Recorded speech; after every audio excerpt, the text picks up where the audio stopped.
Hi, my name is Arvin and this is my Sprout Up journey. So my interest for agriculture really started when I was in high school. Back when I was in high school, meron akong 5 science investigatory projects. So 4 of which are tackling agriculture.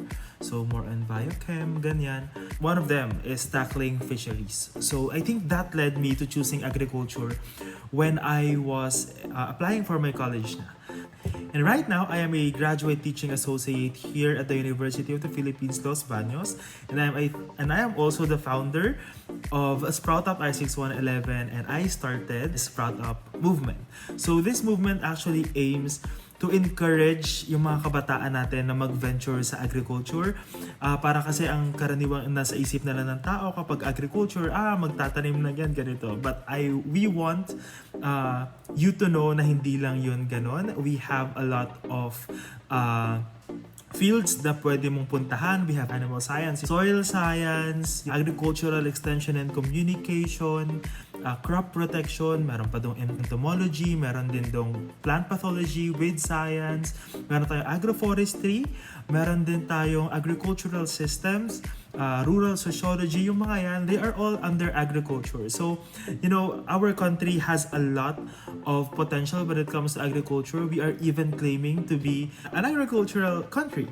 But, we have less students who are aware of what agriculture really is. And I think that now is the time for us to act upon this.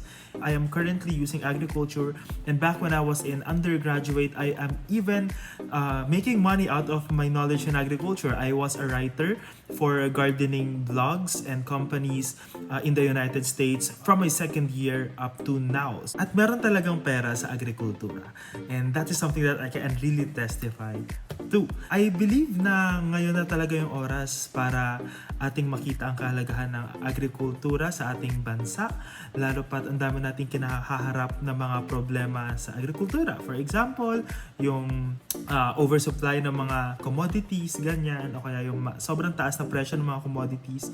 So, I believe that we have a lot of human resources. We have a lot of people who can help in combating these problems that we are experiencing, And yeah, I think that we can start now. Again, this is Arvin Joshua P. Barlongo para sa Bayan, Agham at Agrikultura.